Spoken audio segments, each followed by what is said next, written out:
TV, Accra, Ghana. Citizen TV, the citizen's power.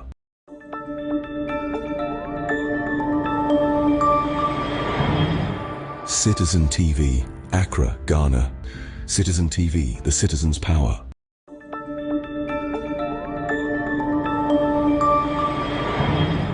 Citizen TV, Accra, Ghana. Citizen TV, the citizen's power.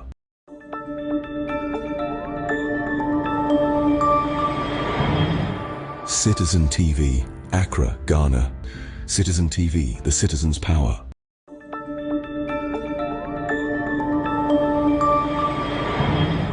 Citizen TV, Accra, Ghana.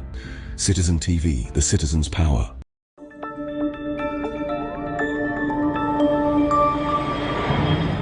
Citizen TV, Accra, Ghana. Citizen TV, the citizen's power.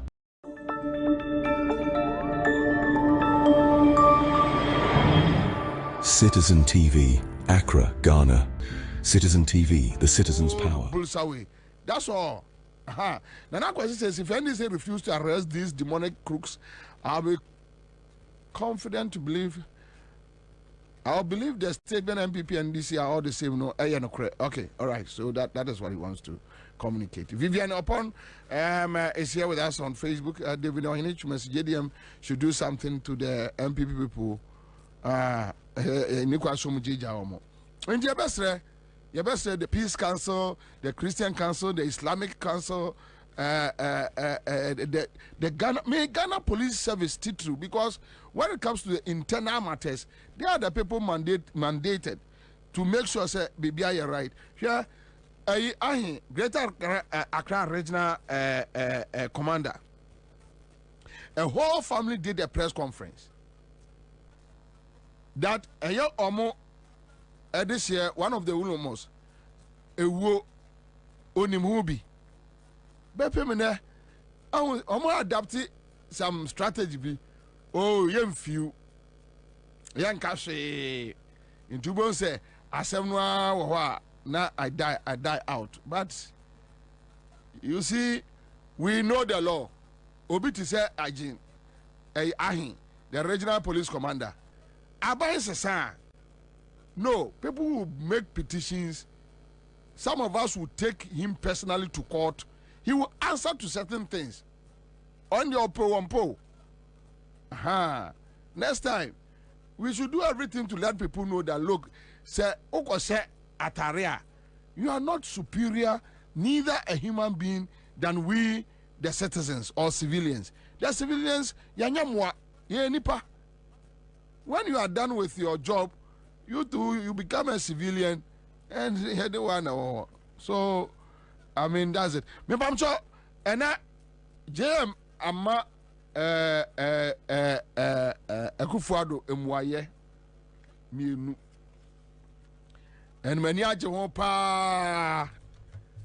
I enjoy a year response now. Rajo Mahama. Ede ama Aye Akufuado.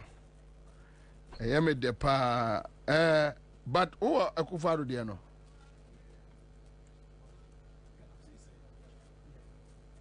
Okay. So Akufuado busa Okobusa Jomama say Jomama a position they say on a galamsey. Yes. And on free SHS, right? Oh, nina. Okay, so you're able to nina. So which one is the first? The galamsey. All right, so you got a question. Akufo Busa John Mahama. And then Roger Mahama eba prono. Or money muaye, or money response, a very befitting one. Somebody who wants to be president, he can't change his mouth. One side of his mouth is saying one thing, the other side of his mouth is saying another thing. It is not good for him. In the 2020 election, after the government had acted on the galamsey, he went around all the mining districts of Ghana to tell them that when he comes, he's going to give amnesty to anybody who has been attacked on the galamsey issue by my government. So it's not surprising that MPP lost in all those constituencies. That when he comes, he will now enforce the galamsey laws. We want the NDC, four-time NDC presidential candidate, to come clean, to tell us where does he stand. This is what I meant when I said that I was prepared to put my presidency on the line. I was prepared to take the political risk in dealing with them galamsey. Somebody who wants to be president, he can't change his mouth. One side of his mouth is saying one thing, the other side of his mouth. You better see Orajomama response on the galamsey. Asema Akufo-Addo eka. Akufo-Addo say 2020. We're going to drive the elephant straight back into the bush so that the NDC can come back and continue the good work that it was doing. As Sam George said, President Akufo-Addo said I should come out clearly on galamsey. It looks like he doesn't live in this country, because I've commented on galamsey over and over again. The University of Energy and Natural Resources gave political leaders the platform to outline their policy on small-scale mining. And for a whole hour, I outlined our policy. After that, there was questions and answers for 2 hours. We were there for 3 hours. So he should just tell his Flagstaff House media to get him the tape of what I said at the University of Energy and Natural Resources.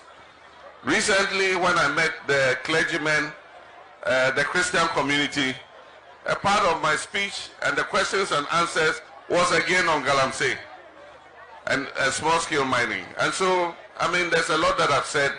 It is his responsibility. The people of Ghana elected him. He is currently the president of Ghana. And it is his responsibility to deal with galamsey now. I know that after 7 January 2025, when Ghanaians have voted for me, I will take that responsibility and we will sort out illegal mining.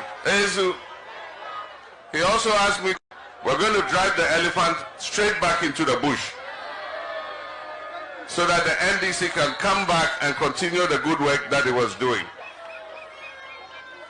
As Sam George said, President Akufo-Addo said I should come out clearly on galamsey. So on galamsey matters, and mepe Orajomama response no.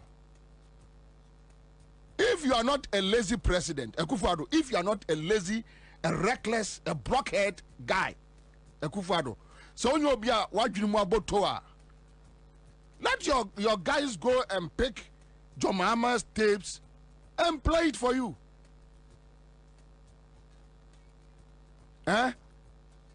Hesiojia osuonya Jomama ba oberepuno no. Pedophile no. Let them go and gather onya rape no. Na among gather tapes. What Jomama has said. Unim nyansa kura no. Just pick NDC manifesto. Never call a Jubilee House. Sit down and read. You don't like reading. You don't like listening to anything. And that is why contract issues surrounding Ameri. You were like, I was misled. Yes, you'll be misled. Because I am vegetable. Then your vice president to anyhow Ayira Safwana Ayira, you know,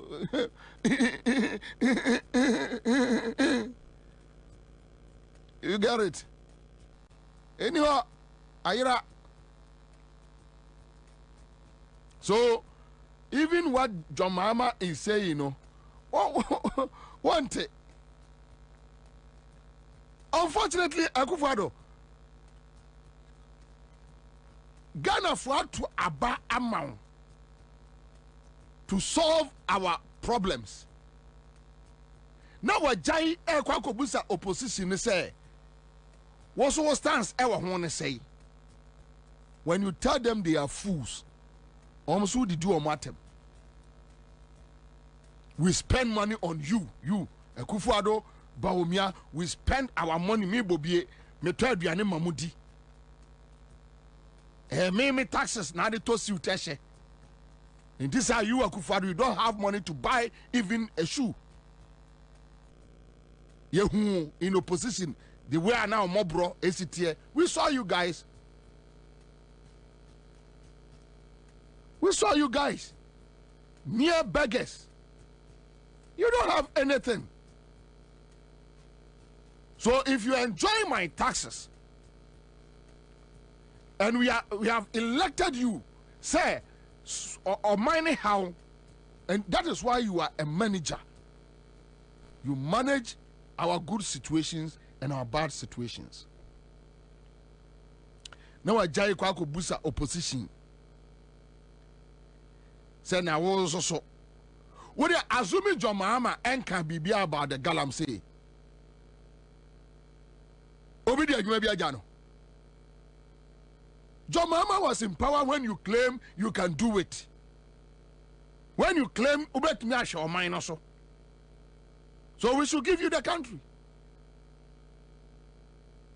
Yeah, the idea then you turn back and come and ask the same person, say, in the idea we what you want to say.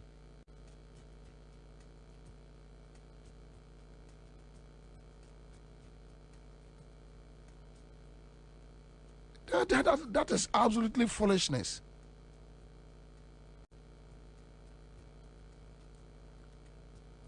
Absolutely foolishness. Yet your Maya Shawunsa, you face a serious crisis that threatens our very survival and the survival of our next generation. So deal with the matter. The state apparatus here, they ekunti. Your vice president Mekache so akoto drones $3 million. Eya money be fighting galamsey.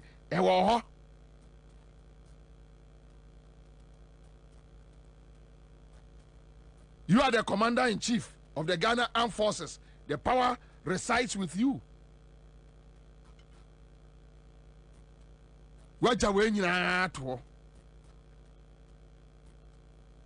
State prosecutors. So you leave all these powers.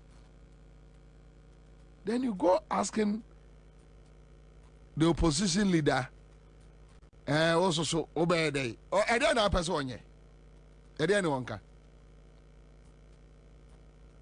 Meanwhile, Jomama akase tia galamsey akasa and Akufo-Addo. Jomama cannot do anything because ayawu Akufo-Addo onu abusuafo and to galamsey no. Just that we live in a country where we live in a country sabe kakra bi no a ye woni pa kakra bi a as a dam o ma dwene nya adwuma Akufo-Addo eye minim say esuro no omo suro wo say eye de yo no Ghana for him say wo na wutu galamsey no Akufo-Addo eye wo. I'm telling you, you Akufo-Addo. I want to galamsey. You are a criminal. Come for.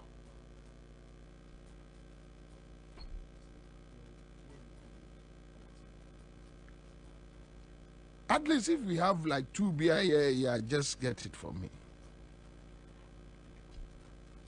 You are the one who took galamsey no kromha. There are tapes. Aya udin wom. There are tapes. Aya Gabi watch Sarada couldn't wom. Say Ayamona Mutu galamsey no. Gabi is the heart of galamsey. Audio no ha. You are using national security cars.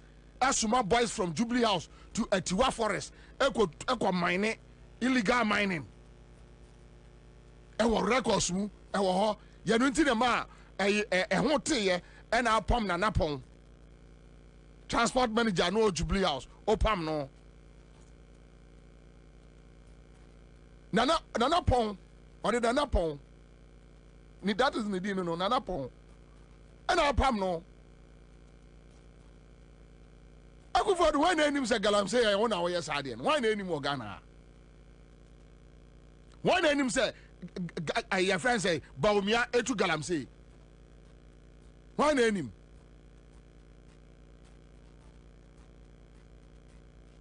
now kasa no ayi Samuel Jinapo ena ejina won chen Samuel Jinapo o jina won chen a wo kasa na u kobusa jomama say obeden Samuel Jinapo ejina won chen akola we etu galamsey wo kroma etu galamsey wafa mrekuduka ena mrekuduka etu galamsey sika edemawo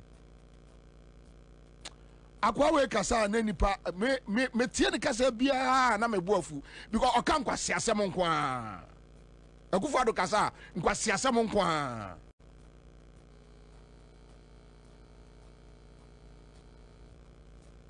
enkrofo no omu tu galamsey no onu omu na nam the documents so omu din wom ayi akwawusi or pre a parliamentary candidate sesi a Charles Bisiu ni din wo a friend say what do you call it OSP ne a reporter or release here why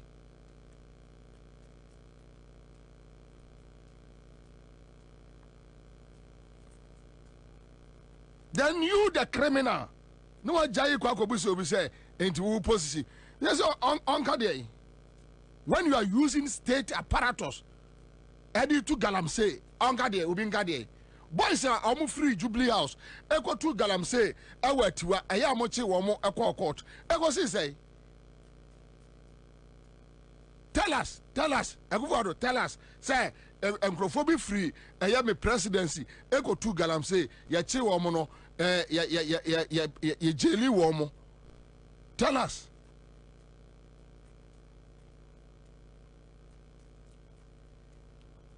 when you near tan we are you turn back then you come and ask and then it's yeah me na me and I jo mama na you have the power what else you bet me aye any the power na ma ko na ko solve issue no a was na wo so hwa wadwene ni say na o pese o no e solve a enka ba ye campaign say obetimi tie mfa ma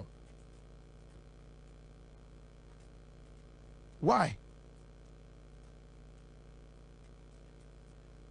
just because you think I mean everybody is a fool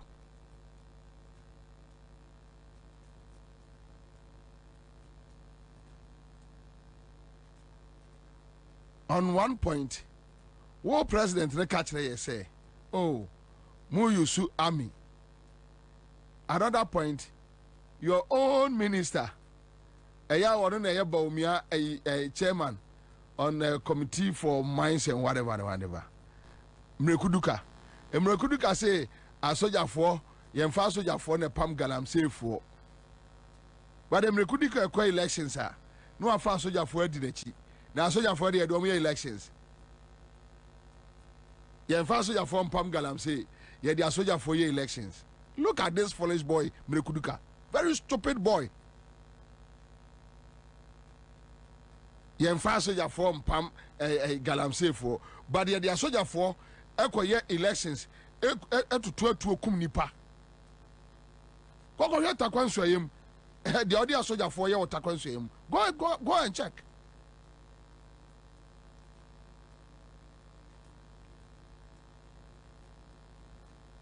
so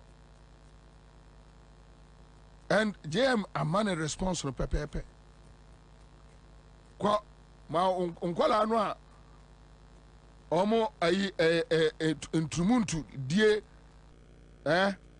your friends say need teko say why no omo mu di ntrumuntu no need teko ne ahe ene your friends say hesuojiri sa boys na omo nyina dani gays ewo presidents wo no catch omo to spend some small time from their gay activities na omo enyi tapes ni nyina ma wo ne trans ne tie that your blockhead no trans ne tie nyansasam from Jomama and some waka e dia fa galamsey we hu tie.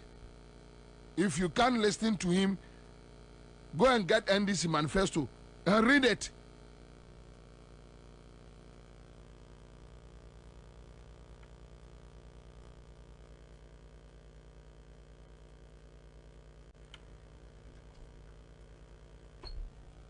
And I think we have one of the Ora Jomama statements on galamsey nibi. If say man in Kola M1, at least I'll do him a favor. Member more than one. But the only idea Jomama Kasafa galamsey solution and stuff. Okay.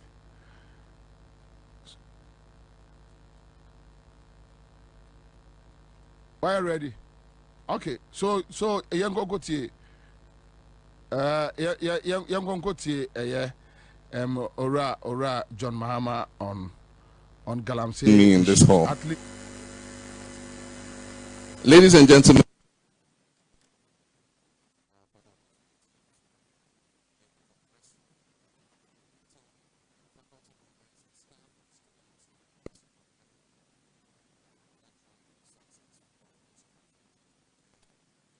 Annual Transformational Dialogue on Small-Scale Mining. Mining has been and will continue to be a significant contributor to our nation's economy. It's urgently acknowledged that illegal mining, which is popularly referred to as galamsey, has posed a severe and immediate threat to our environment, our health, and our economy. We cannot afford to watch as our natural resources are plundered and our communities continue to suffer the consequences. We cannot afford to watch. Okay, Ghana is blessed with abundant natural resources, including gold, and has experienced the devastating effects of illegal mining firsthand. Our rivers and lands have been polluted, our forests have been destroyed, our people have been left without clean water, fertile lands have been degraded. We cannot allow illegal mining to continue unchecked. We must chart a new vision for our country's mining industry that prioritizes sustainable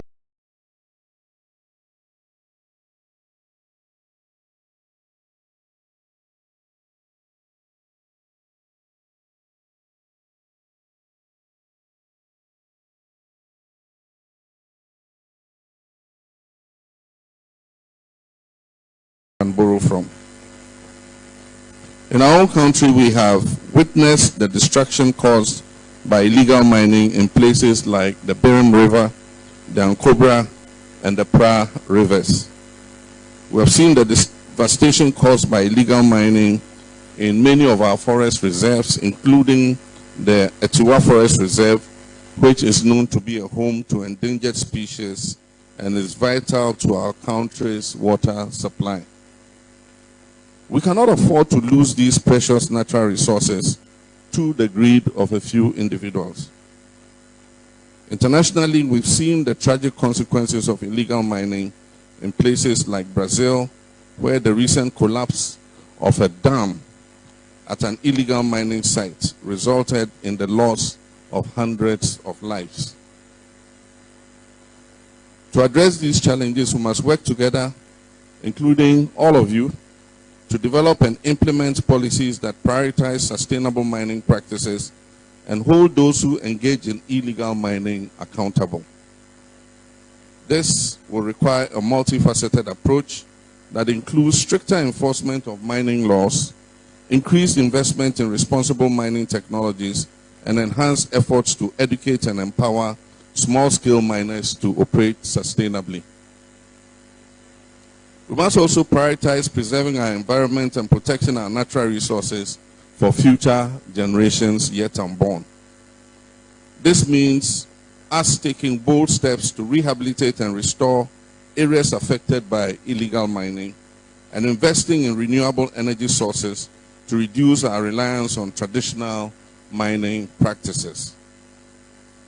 As the leader of the National Democratic Congress, I'm deeply committed to working with all stakeholders when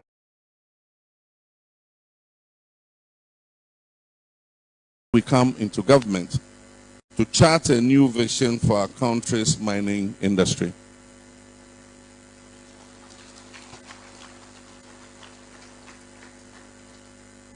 We must ensure that Ghana's natural resources are managed to benefit all our people and not just a few.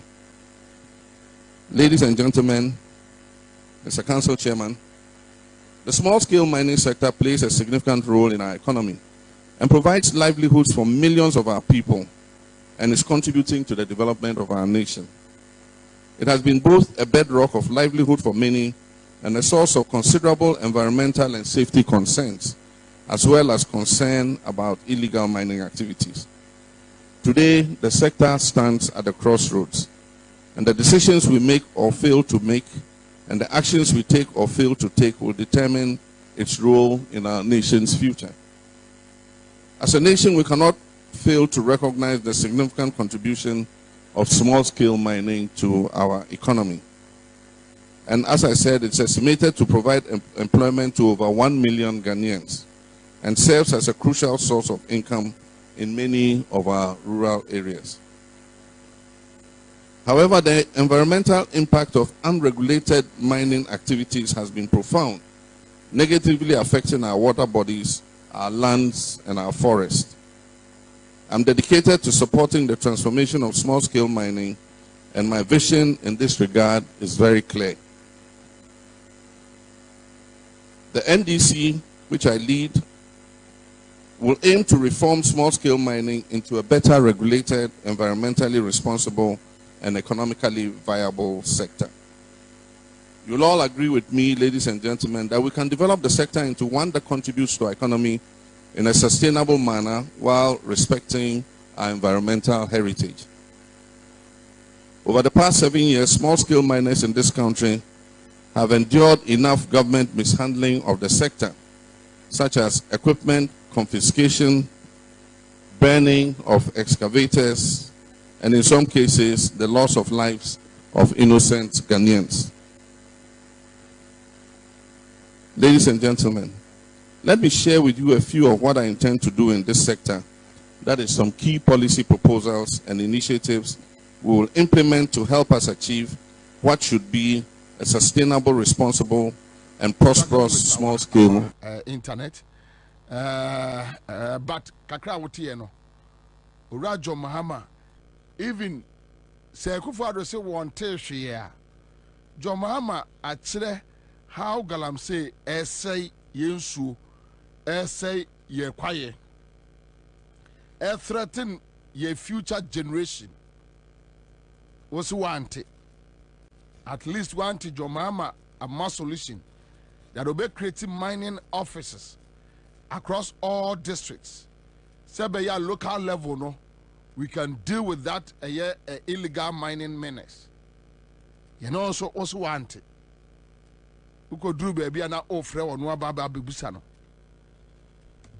Say na or yani den. Or there na oye. Yeah, the power now. Well, one of your henchmen is Ankuma. Eugene, who is Ankuma? There no. Is Ankuma? Yankoti is Ankuma. Is Ankuma MPP in opposition? Ekate say. I'm working like a bull and I'm paying my taxes. The government got to work like a bull as well and make sure that my road is fixed, that I have electricity, that I have water. That is their job. It is not for me to tell the president how to fix the economy. If he didn't know how to fix the economy, why did he run for office? I'm working like a bull and I'm paying my taxes. The government got to work like a bull as well and make sure that my road is fixed, that I have electricity, that I have water. That is their job. It is not for me to tell the president how to fix the economy. If he didn't know how to fix the economy, why did he run for office? I'm working like a bull and I'm paying my taxes. The government got to work like a bull as well and make sure that my road is fixed, that I have electricity, that I have water. That is their job. It is not for me to tell the president how to fix the economy. If he didn't know how to fix the economy, why did he run for office? I'm working like a bull and I'm paying my taxes. The government got to work like a bull as well and make sure that my road is fixed, that I have electricity, that I have water. That is their job. It is not for me to tell the president how to fix the economy. If he didn't know how to fix the economy, why did he run for office? I'm working like a bull and I'm paying my taxes. The government got to work like a bull as well and make sure that my road is fixed, that I have electricity, that I have water. That is their job. It is not for me to tell the president how to fix the economy. If he didn't know how to fix the economy, why did he run for office? I'm working like a bull and I'm paying my taxes. The government got to work like a bull as well and make sure that my road is fixed, that I have electricity, that I have water. Ono ye adwuma te se nantwi bema na ode atua tax otua tax ni wia na ya baba be busa no na se wuje o man no na se wuntimi wuntimi emu o man no a na ne woje o man na ye dey that time Akufuado and Baumianum eheli eye Esankoma, the lies of Esankoma. Today, the same people no assess our principle no ni obiu. We are no akobusa John Mahama into alternative NSA into one ka be den. Unipa MPP ni ubekas wo abodam.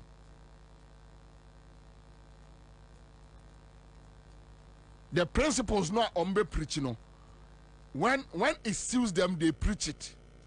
When it hits against them, they tell you that no, we don't have good principles. And now, Monsieur, me now for MPP for be, your friend say, Achimota. If you back one, Bobie, Osubempe, Jomama and Susumani na dano na onya sofo papa bia. Na am say enya una 2016 ne banya na mo friend no prophet 1 number 1 ewo Ghana ha. Yes, ye na ne friend sa na interest. Na am so mo ye ka say MPP ni ye kwase ya. Ya na mo say Ghana fo didi mo atem. No stress. San ye na ye pese ye friend sa. Anybody says no I send come down now friend prophet 1. And then they are seeing Yamiaka be before for Achrenwa. Oh Baba catcher me say me or no Osubem pay me me must not sorry them da my God. Means the order. Namina mamma train ya me cry or Casachro Subempa. But time I know catch them was saying Yamekasa Efanimuno. Satan number 1. The nation's prophet. And others see the nation's prophet. I am number 1. Also there be your own tiase. I work like a bull. I pay my taxes.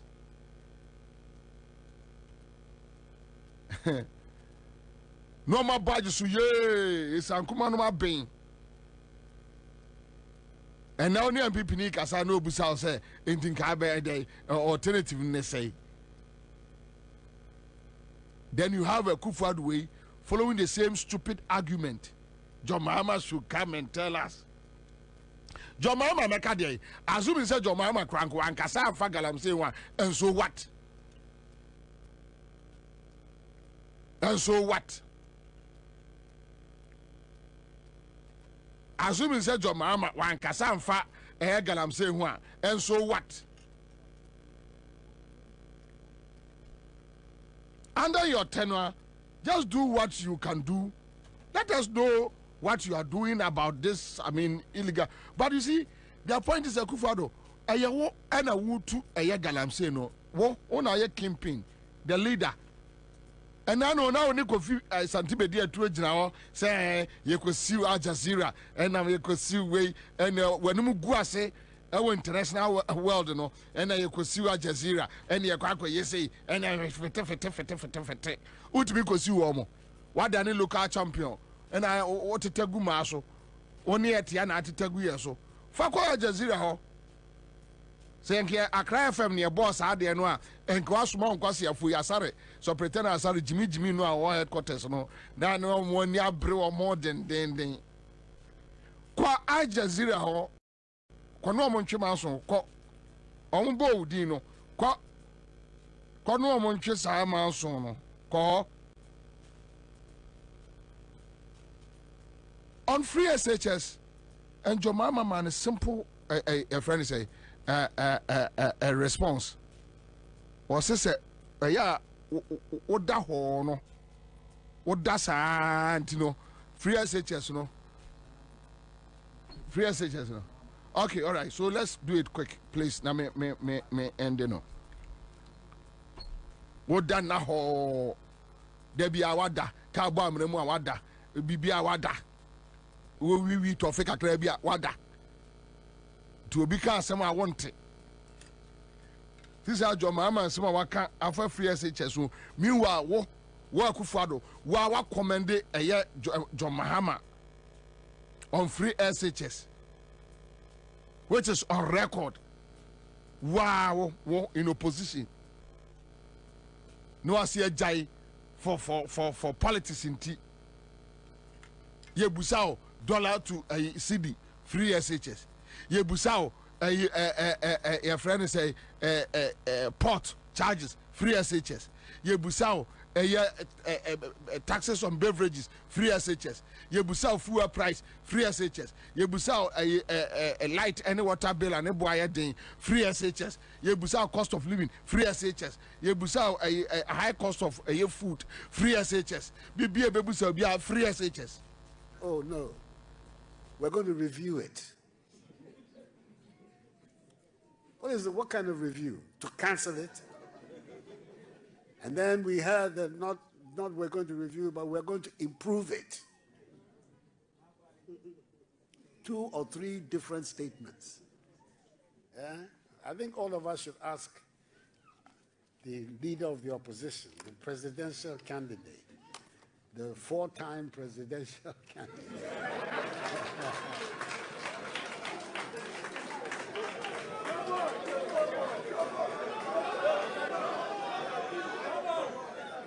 Of the National Democratic Congress. Let's ask him, which is which? What should the Ghanaian people take as your real position?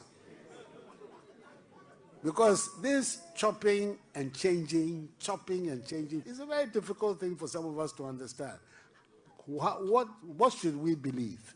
Are you going to change it? Are you going to cancel it? Are you going to improve it? Because every time you open your mouth, you say a different thing.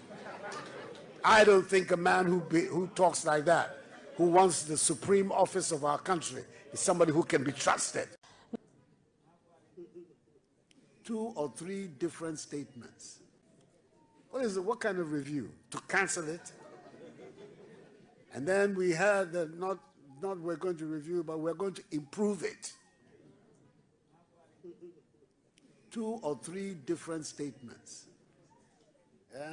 I think all of us should ask the leader of the opposition, the presidential candidate, the 4-time presidential candidate.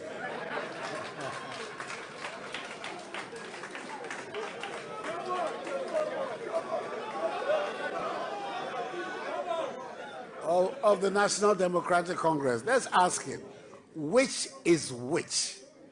What should the Ghanaian people take as your real position? Because this chopping and changing is a very difficult thing for some of us to understand. What should we believe? Are you going to change it? Are you going to cancel it? Are you going to improve it? Because every time you open your mouth, you say a different thing. I don't think a man who talks like that, who wants, oh no, we're going to review it. To this clown,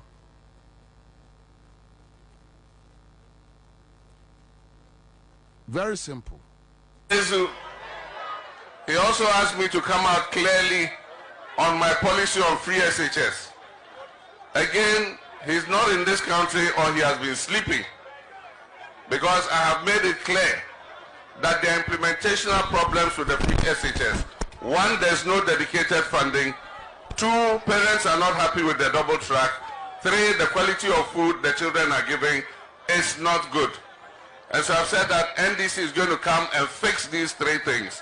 One, we're going to corral part of our oil revenues into a dedicated fund, and that fund will be used to finance the free SHS. That's number one. Number two, we're going to fast track the completion of our educational infrastructure so that we can ease the congestion in the schools, employ more teachers, and allow all our children to go to school at the same time instead of going on a traffic light. And Nana Akufo-Addo, three, I said I'll change your centralized feeding system. I'm going to decentralize the feeding of our children in secondary school. The money is going to go directly to their schools, and their schools will be responsible for procuring the food to feed the children in order that the food will be better quality. If you are listening to me, that is our position on free SHS. We're going to make sure that it works better, its implementation is better, the children have access to textbooks, they have access to good facilities in their schools. We're going to provide laboratories, we're going to provide dormitories, we're going to provide administration blocks. Let's move on. He also asked, so I am clear. Sir, enipa no, enya say what do we to fear da? He will understand eniema enipa na raise, especially when in opposition or commanding nipano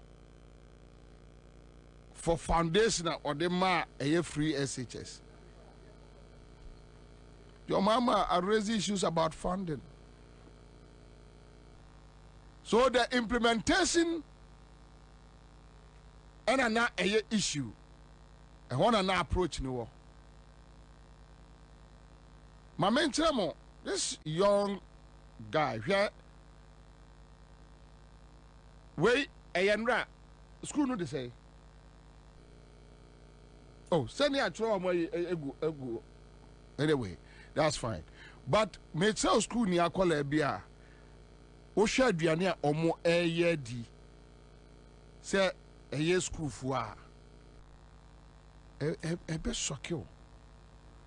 It's so sad. Yeah, it's not working, but that's okay. Let's leave it. And the Akufo-Addo say, "Who tell me? Wada, you are sleeping." Then you have very unintelligent vice president. Very unintelligent vice president. And onima de cry koso. Onima de cry koso. So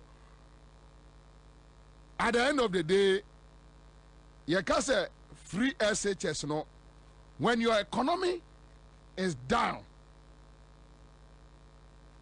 you can't run a quality educational system. It's not done anywhere. More US cano, more discano. So mere slogan. It is all be our own sheba. Why was I was my 35? On Faba Cocrancy school demuda. On Toatare. On to Pietro. On to diapers. A meme kasa. No all can be. Some meme a bema. Other ya was me quatia nobo. Other ya my 35. Near bargain so. And so on Sheba. Ebina we more no. Free SHS. And Kolane cap problems and a free next week equal the betramo. A grandma Kuala must SHS for ADD Akufo-Addo attempt. And then one did do attempt. You Akufo-Addo Baumia, you are complaining, MPP for you are complaining. Say and a chroma SHS from Kuala a video. True or false? Nkolani video say insulting you. Why were they insulting you?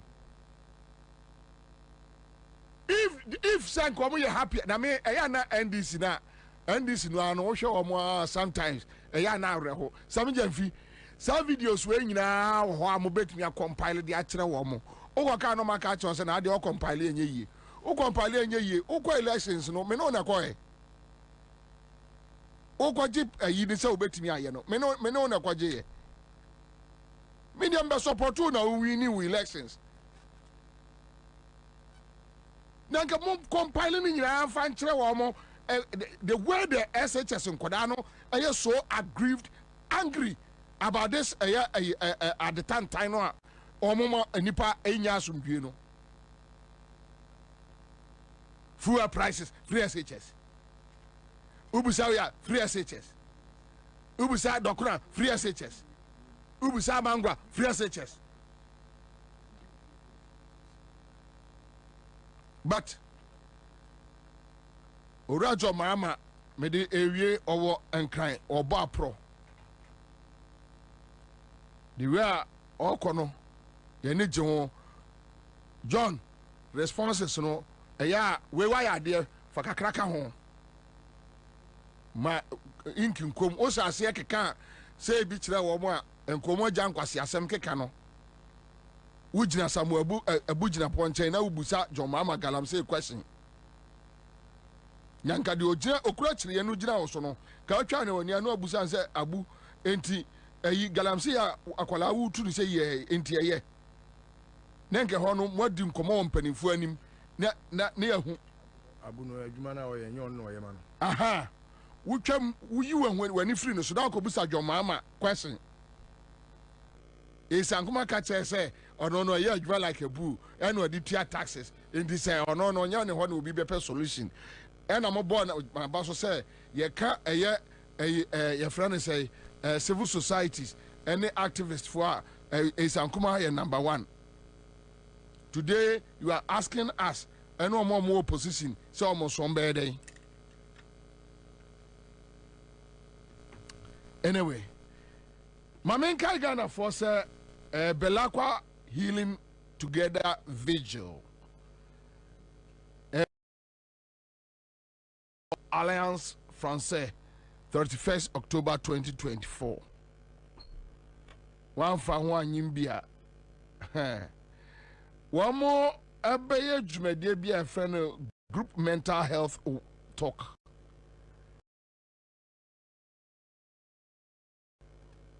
Now very interesting. Very, very interesting. And definitely I'll be there. Say you could see mental health talk no na ya church to how on more yare badam. Sometimes just take a break, take a chill, just drink Belakwa for your mental health matters. And but for Memamina Aquaba. Yeah. Make I was Honta Johnny in the studio. We have Listo here, and then full squad. No, we have Kwajoya Boy here, and Charles McCarthy, Tibrukusu. I'm joining here. I say, Yamamunya again. Listo. So una dikera says Bibi Abako. Ami.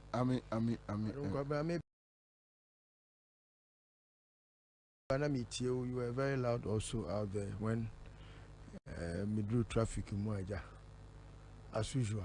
And then so me chini mama bre. Hunam bishasi ahumachi. Hey. China kudu kaswa saba besina konena mwa ti. Baby a medubia nyabo.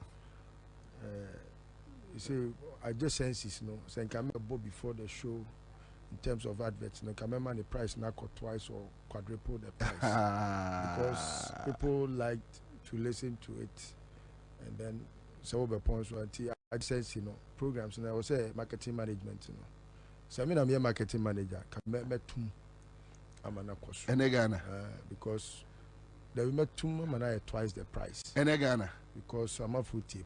Ghana said okay. Huh? Ghana said okay. Oh, say Ghana anyway. Ghana we day. However, it's all good. Because I started listening. And I have few of the now Oshas here. Yeah. Maybe now can about your friend is saying. You know, sometimes a kufu don't say no, yeah, a dozen. But usi pobi na pona boy, you know. My person met him kakrebi with the quotation. Okay. Proverbs 6:6. Mebusa miasa. Yeah, mebusa. It trains ya yi munsia. Ose okwadofo. Ko aboa ntati anchen. Kusua na akwan. Ne hunu nyansa. Nti eye futu a yede ma kufuado se okwadofo akufuado. Okwadofo baumia. Ko entatia John Mahama nchen. Kusua na akwan ne hunu nyansa. Entatia oni your friend is saying ahobambo ni oni sojani oni captain ono nso so a sebio oni commander oni obi odi ne so na wa kire ne se bia kofa kwan we so anafa kwan we so na bo abo aduane ano na so bedru ba bia obebo abo aduane ano no bo se epebere mu nyina na aduane wo nti se ompese obeye te se obi a onenam amanfo potampotemu a obobo bokro no tebia onam ho mo asa mo wi kronfo oh ensem a akufuado ka fa free SHS so e ka fa galamsey ho you nailed it rightly because what done your friend is aboa na okọ tifiko hunu suo na oba na afọ abebusa no oya aboa ben anoma kokone everything galamsey in this country akufuado there na the syndicate now of formal in the past now. People are not very particular to want to pay attention. And even if they do, they try their best to make it look as if say, okay, yeah, money not to say yeah.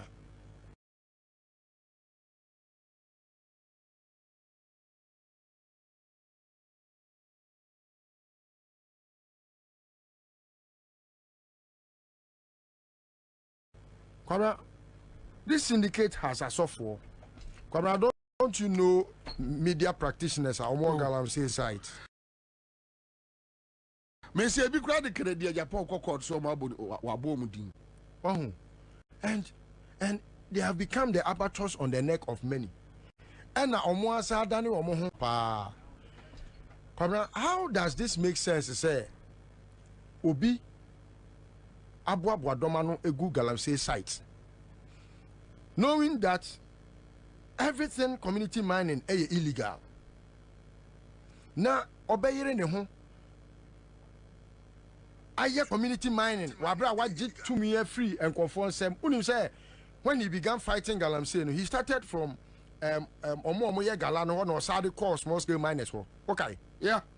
And when okoji omo small scale miners site, no. Kwabra studio hanu yenti ano mobile on be complaining. Yeah. Omoji ano masisa omugo yes. And they mentioned the Kufado specifically. Say e won ho. Kwabra we dey me enko akire kra. Omomusa asumani say e dey na ode kwa ye che ne wokwan mu. Yo. Ah ye je ya bepem na wontimi moso magana fo nyina nte ye. E dey na ode ko. Bayira na ode ko akwantuo ni mu ana dey na ode ko no. Oh, I necessary say national security wa national security mpacho omo concern omo small scale miners and large scale miners. Enne no kwabna opa me yenko e ho se see yenko hwe se yenya gold. No, nana, we grade e gise okọ. Eye den na national security cars e Jubilee House e be dane eye illegal site cars ye ne de call site ko to gold. Yes. Where yet national security am to eye galamsey eye ade a obi anim e wo newspaper mu e wo TV so e wo ba bia kwabra community mining na ye ka ho asem no kra no me tai busa question we community mining kwabra say we a gold miner na okotu gold a mpacho say we a small scale miner utu gold na ye wodia ananya sa yeah okotu gold na ye wodia yeah and now we a galamsey operator so okotu gold na ye wodia me bo me pese me busa very simple question community mining no mutu gold na e ko hwan ho kwabra mpacho question e ko community no oh what said that in a very cunning way no I said that you say oh we the community mining enti enye obia a community ne dia community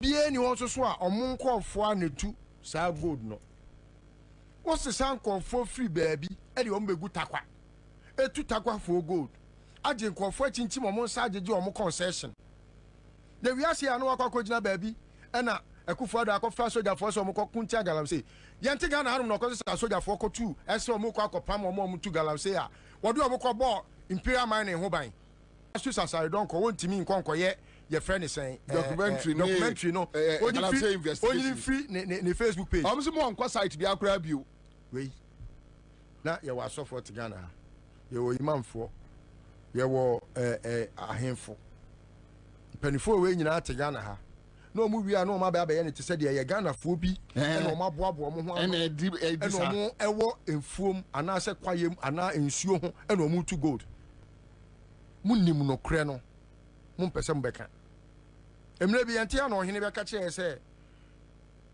abugina pone regional minister akwana nanu ase bua no Simon Semensa ye fence Simon Semensa me ya impese me boni din kra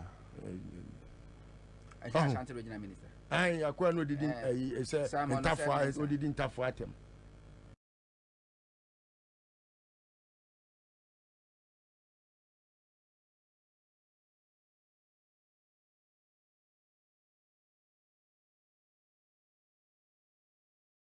wow je ni pa bi ono didi obi atem a oh so these are things that come now any kwasi ekwa agina na yabua but just because nipa no nim de oye na wase dade bibi enwere bia kata na nim nti no people are like okay ene yenya no na yeso so yemmoa no how can someone fight himself eti no nim seduka wo ye galamsey ni ene okwa appointing so galamsey for no and or can say a free BB community mining and yeah galamsey Pro Max license now the man call for no a Japadia document how many companies and 332 companies and you said that now anyway me I know sometimes it appears say we are just believe your commentary no okwadufo contact ya nchen kosua na akwan ne hunu nyansa eno ne mebusam a mepese me de efo wasem so kwabna no ya kwano no with your mom must respond and let's go then kwabna me twaso dia ko na ko the way na your mama's response to the galamsey and free SHS kwabna hwe Ghana for any aje papa so call on the social media platforms as well. John Mohammed's response, the apt nature of John Mohammed's response, no. Ama Ghana for who said no, I mean he is ready and poised. Himself for a very long time, Bawumia has been trying his best to invite John Mahama to respond to him directly. But do you know John has refused? The word refuse means he has intentionally decided not to. Because Bawumia kasa na Akufo-Addo be yi ano a anase obefoa so e wo baabi na John Mahama yi ano a that one me ne John Mahama ya adwen Bawumia kasa na se John Mahama be yi ano a esem said ye bodam na yi obi ntuma na odi na chie straight because in terms of even pedigree no wo kura wo say oye mate how does a mate debate a driver how does it happen? Say yenya driver ni a ono so no wa bon na oni ni mate a oti twobo omo abon a omo de oman no e ka akosha amenem ya ba ko na wotwi ka no ye twabo no ye ne se wa bon wo hu ka ne ka ni nyina no na mo je ka no se na mo kura de na ba bia mo de ye ko ne yinim eti se no wo na wo te so no ana nka wo hia se nka obe Fred Muhammad debate 2020 ana no wa me woni do Muhammad anye debate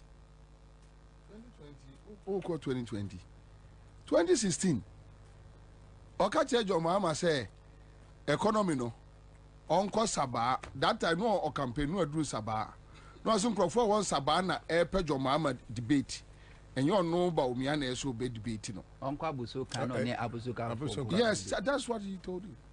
Na ene kwabra ene mani bi o wa say penifo we no om na man edidi penifo atem no enya say bi say nka wadwene ye da otrim ye adwuma ene enye jimi na wajimi a mampani a wajimi a enka we nya asem a nka wo say nka okra ko badwam kra ko busa wo de wa nsem a wo kekan ye onkwasi asem no ka aboaboa ni nyina no a say oh ba wumia enya hwe twaso because me kra na am say mire bi na me so me se ba omia no na kan ye wo ti ase ba omia na ka che jo mama say so pe debate a enkrofo wo nsaba efre no when they say ope you want epe wo ni jo mama debate atie ye pese wo ni economy na ye de ma wo na watutu from the ahye ho no eye debate na Ghana fo hu ni pompon so a wo de yakoduro kwara on free SHS on ebrebia no empanifo se nyansa kasa nyansa na ti ase John Mahama can never make sense to fools. Asem we make I don't mean to insult Akufo-Addo, but I mean I'm being very frankful. Say you cannot make sense from the nyansania kase we jimia nyansani wo ka asem a ajimi fo ntimi unsa ilumba bonyu bi o say onyansafo na ti onyansafo ase wajimia untimi nti Mahama ase we anya say bia mani san Akufo-Addo ana ba omia eye jimi enti na John Mahama kan wonti ase eye jimi because who go school no say wo ko na e kira wo say review na wo pa timi hwe ni pa nim ka kira say review ase say cancellation na wo wie na timi koka brofo na ye boy ense ma because waka brofo a wo ankasa wonti ase a on say enya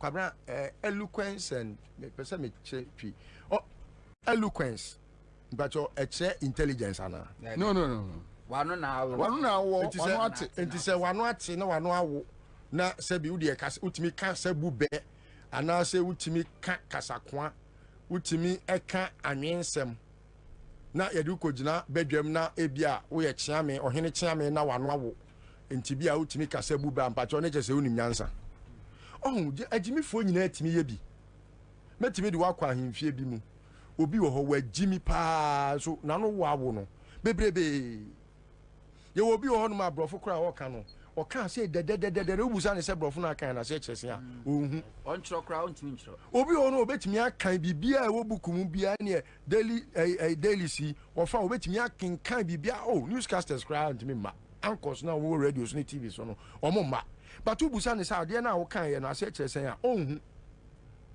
o first day at the presidency I woke up swear in and I could plagiarizing for speeches and I kind of where verbatim everything they said you said like you were repeating what they said and I John Mahama actually on your man eto sin kwabra John Mahama wa bem ono atena say your analysis ni hu said there be see person ye free SHS what are the things that we would need? Kwabna obi oye policy formulator biana obi o formulated policy biano. Or go down to look for the problem first. then they look out for the solutions of the problem. Now, Ekufodo does not even understand what the problem is. And yet, he is saying he has a solution for a problem that he has no clue. You have no understanding about the problem, yet you say you have a solution. You started discussing the solution in 2008. Even though you had no clue about what problem there was. And John Mahama and Professor Mills, Wamuba Bem 2009 and 2012, John Mahama took over from Professor Mills after he was late. And our rainy election now by no see Debbie. Yes. A woman say Suku na ye kan ho asem ni nyina no. E sha se free the basic level no. Na ye dia kwa kodu secondary, then we go tertiary. Now because of how acquired to say your whimsical and capricious attempt to make Ghanaians be swindled into believing say would the free SHS bar it will be the panacea to all the your friends problems of this country, no. And until Obe go on the tangent of making sure say free SHS na o kan ho asem no. Obe ye senior constitution no e prescribe ye. Until the word the constitution used was or is progressively free education. Now, all this annual money in a go up no, one in education minister, and in the deputies, and in the Kofonina, some other stakeholders, Transian, no one who said there be. Say a person free SHS now. And your ma baku, me and Sebi or who be here say a bay answer. Now you declare say a free SHS, and ye. Ne momo answer cry na Sanya mani betimi ashasia aba into being no. Or promise Ghana for 2012 election no say nyame na dom na oreni election na obesi 200 your friend is saying new secondary schools are community day secondary schools. Say ne be ya obi a our community bi mu a kwabna ne ho so na kwantuo so obetima akọ boarding house no obetimi asori anopa adware akọ school abesna kọ fie na afei adwuma bi kra wo fie a watimi akọye bi na saa na nipa atibiase a ja omo akọ ne kakra kra mo mu so anya mpempenso bi a omaduru into washase kwabna as at the time na wo free abem no na watimi aye 123 a some of them had been completed, some of them were still at stages of completion. Our munyan ye and our buy it ye busenya safo question ye musa say wo Akufo-Addo na wo si wo pe free SHS na wo dia bo ho asafo hene e dia soa a wo pese wo si wo ho ye friend say ohene e wo badwa mu no e fa free SHS no wo ni John Mahama na onu si dan no wo si dan o wo promise 350 schools from scratch. Wo ba ya wontimi si dan within 1.5 years. Wontimi si dan e man kolanko mu. Woni ono na ono ba ya na ono wonya adwen se free SHS ya de papa no wo na wo sie o. Say John Mahama on pese enkola be ko school free. Ono atimi asi dan maako 123. Bear 47 there. Some use na pokrampo analysis a. We 47 of them. A big crop World Bank they are 23. So World Bank they are 23 ne be kan one plus 47 say 47 plus 23 say 8 ana 47 plus 23 70. Yeah. And 70 no wo dey fan say 123 no watimi awie mu 70. Eno krampo no wo ba ye no dia aka no aka nwuram. Ebi ho krampo akwabra ye se awie ye call ye friend say as enough. So who send about kusi kwani mo? Yeah, that's adanse. Baby, me refidi no. Oh. Who ni say omo yusu ye? Oh, ni adon kwa. Na drabon so de omo hata bro. Ebro. Oh, kwabra. Adanse for me. Na wo Akufo-Addo wo ye obi abebie wa na ofre SHS ho. Akufo-Addo wani mo ha pa, wani mo ha too much. I mean, wo ma pani kra mpo nya nimonyam. Wo man kola because nkola adwene mu dɔten wo adwene nti no ye hu sɛ wonim nyansa straight because unya obi a was nka wo free SHS kwa wo bie wa no nkola na ade o mu ko school na kwabena refer to no nkola na akra posi didi watem Emma, you have to punish them at some point. Parents have to be punishing their own children because I say omo ye say yemfa omo results cry ma omo wa photo e ba e bia yemfa results ma and afi na ekoye say enkola ne me pachel and afi omo cry ba e omo pachel to say obi a ye force ne say on pachel meboa all these videos are there etini pa na wo se wa ma ne free SHS no the person o chere say oye boni aye ni na se bi se obema me dokoro fa to ahye na medi na me na me bubefu de na me mame o kai tete no kwabra wo se ko sere obi aduane otimi te hye wo se bo se aduane na suit afi o kra ontimi na ase na se body e se obo se yahu mu entuto na gu nsem na ase wo se oh sa na kufa do dey free SHS and John Mahama is telling you say no unim nyansenti me okwadufo besua nyansa free me nchen sua ma kwan ne hunu nyansa ne sen nyansa ne sesi school dan ne wie akola bia ne obekọ school no in shift onko shift system bia biem because so school dan ne nyina wie communities no ba bia anya bi obi a wa anya bi kurampo John Mahama betra ma bi akọ because he promised 200 and I know why 123 it's 123 no kurampo no so what we wie you will get a lot of results. Ose there be. And I feel ode wada. Enti kwara John Mahama has come back in rebuttal of Akufo-Addo. And kwara that tells you how John Mahama no sebi oye up to speed with everything. O jani na so. Wan ka se me minister ba be chire mu. Wan ka se me former minister me chire mu. Wan ka se sebi na Jeopoko Agema na education minister into onu lebetimi ama and up to speed your friend is saying analysis o originally na so say so what can say review na it means anyoma miensa and as say lucky anyoma miensa no say that ohia dedicated funding of the project or the policy. How can you believe say an MPP government ebetimi aye free SHS without a blueprint?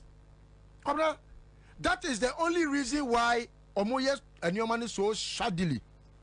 Because sebi previous Dr. Nane edi National Health Insurance even though at that time it was a mutual health insurance.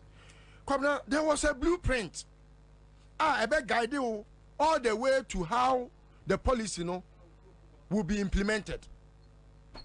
I know ye ni nyina ma ni buy. Or your friend is saying even Metro Mass Transit ever. The same way. Dr. Nane nyakwadufo. Na wo na po bonfu we me do baby kra na me kra. Wo kofa wo bi a onu na ebe implement free SHS.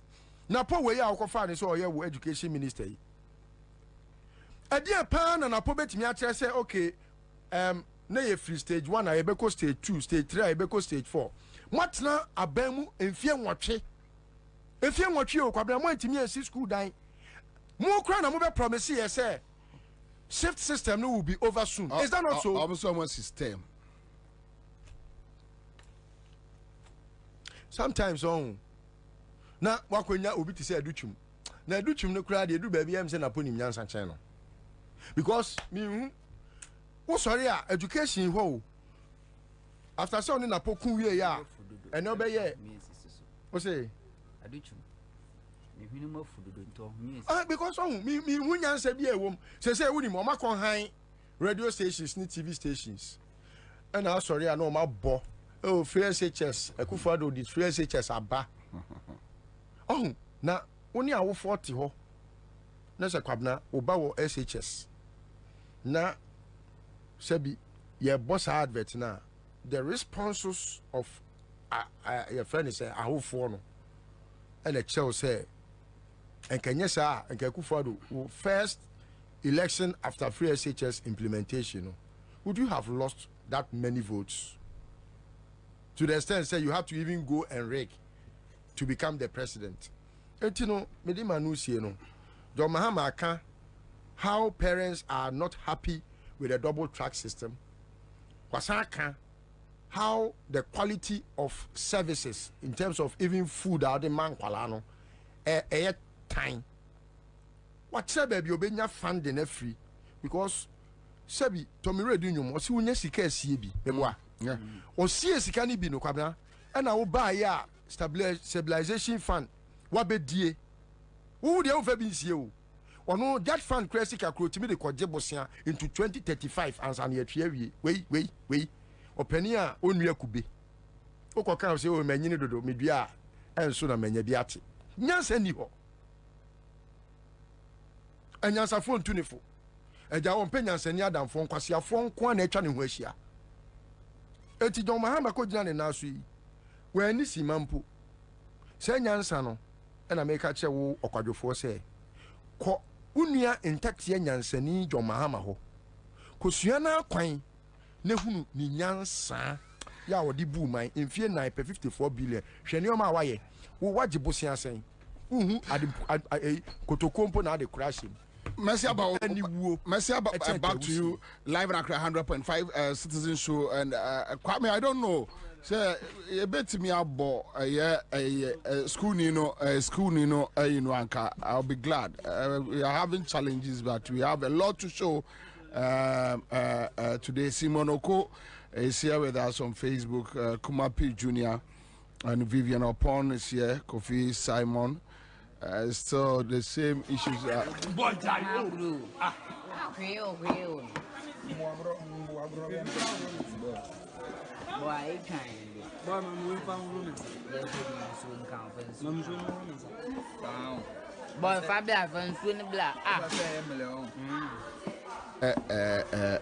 Free SHS. Okay, so hold on now. I don't know. So I know I see anyway. Whichever. No. Saying that free SHS, no. Saying that implementation is it. That's all. Stop it. Okay. Honto, Yanante. Akraba menchia empenyimfo ehemu Charles Listo and Kwadwo menchia me uncle ni kwakususo na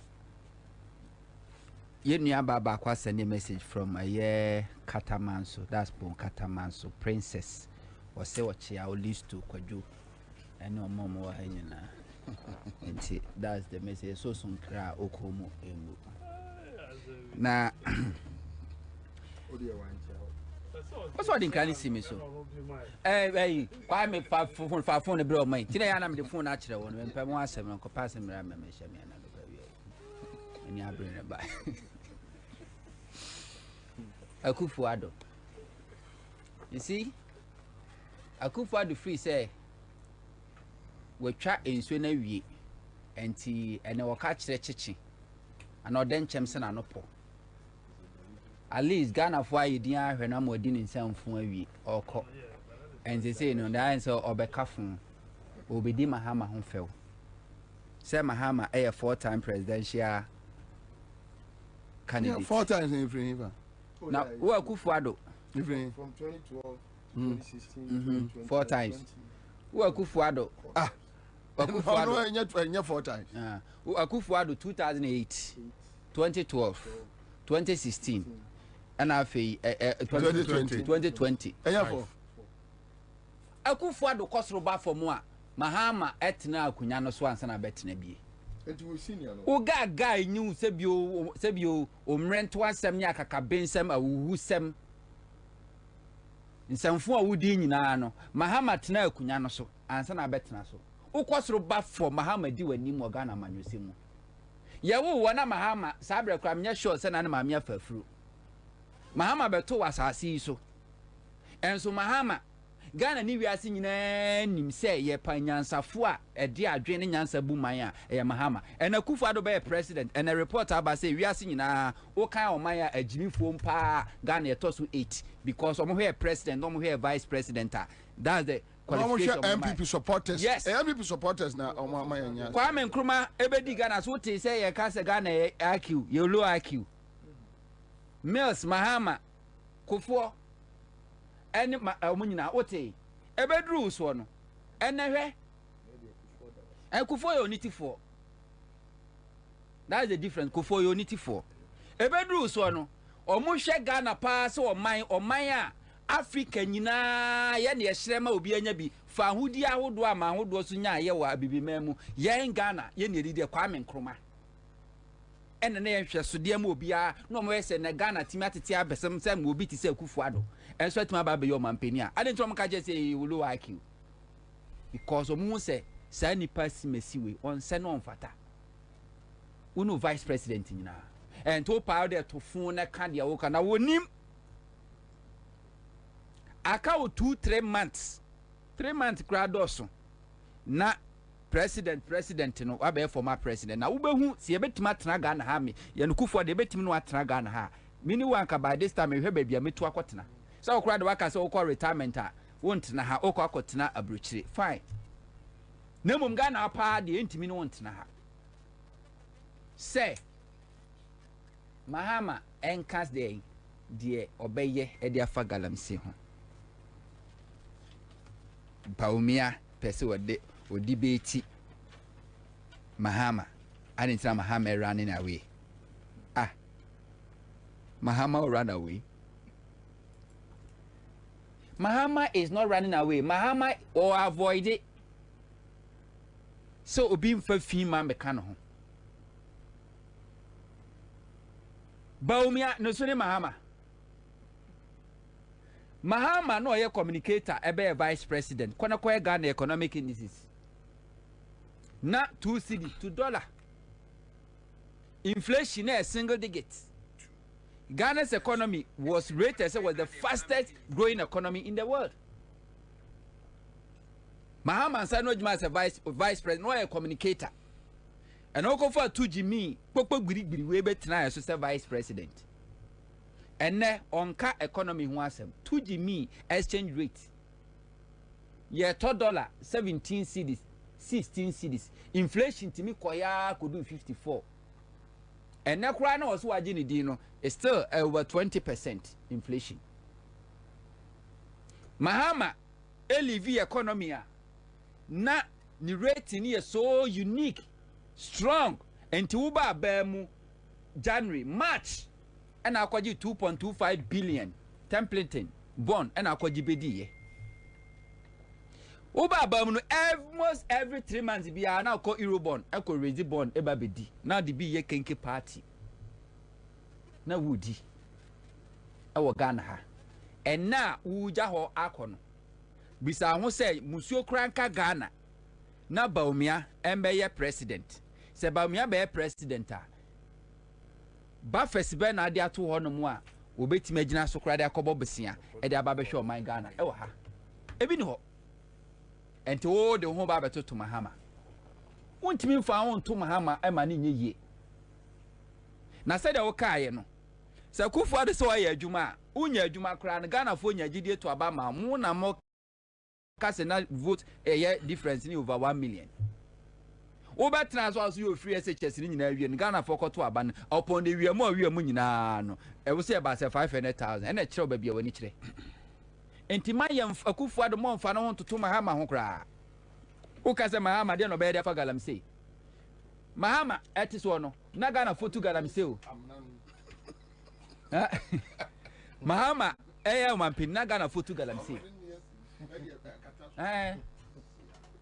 Dia Mahama be ni say ene okro mu chebi ensuo to a 30 seconds kura na chebi na e flooded ene chebi nsuo obi aso ya chimkwana na unumbre mu ene kone konumbre mu miehwe Mahama eba no be make sure so be restore bremu no na wokọ okro mu a daache wu na se de ufunu no eba na ebe yo se bi nkwase yi a yetimi sabi de adware nti de Mahama aba be ye no wontimi fa record to na office Mahama te so ena yesem kwa yesi nsuo sansase se de na yetie ya Mahama peso te se koko ye threaten ye se ene koko beans no kra no eye heavy metals wom yanti bi de was Akufo-Addo huni President Mahama ebeka almost 6 months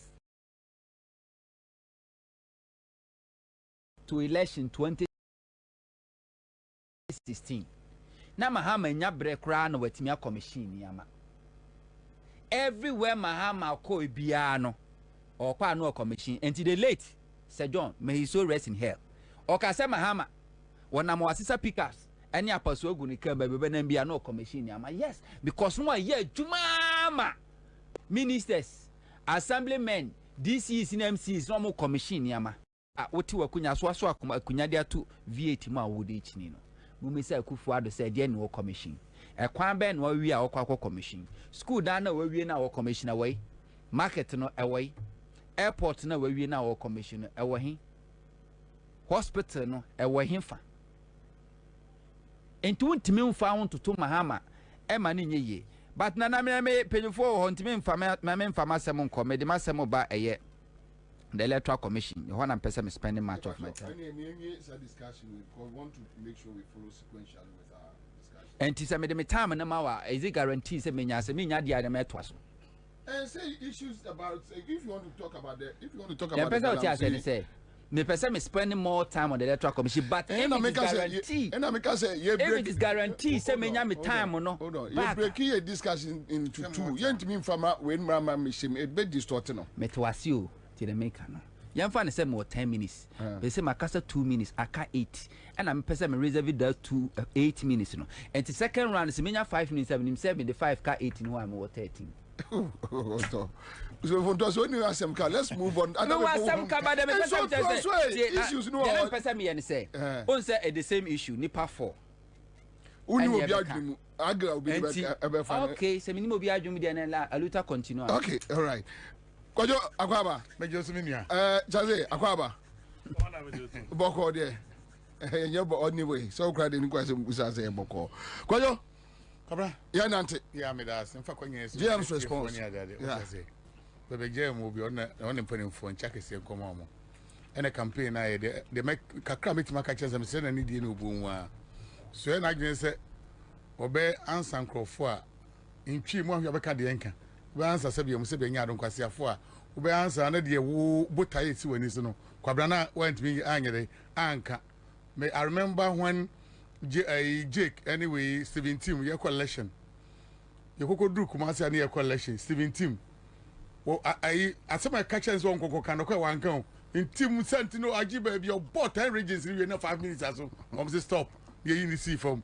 Sentinel team Sentinel voter region I give boy ya na abro 5 minutes so yes yes from a Jake big down what can I say me say akodo di ka say well Jimmy what say wa me ka hwe ti de me ka na o mpani dada say me send ba aduro ni de ehun hia so be replace those aniema bi no say what ma say one form de nto nche na nani suade hu ade papa na wo na opese o magana fo hu no on fa na nto nche na ba o mia na opese o debate wo debate what kwabna wonim say de aya me ngon wo ye de sikasam ene ye de ahye wo nsa sikasam what to papa so and ka vice president aniema ehye wase direct nyina say be nya ado ye nim kra police council say ona e chairman na me boa enne one of the ayi agu person the police service na agu pa dampare guru say kojo to wo so na nka wo ye chairman hono ene sasam si other region bia obi information bia dabi dampare si bibia report to no direct opon beka wansem opa wonka wansem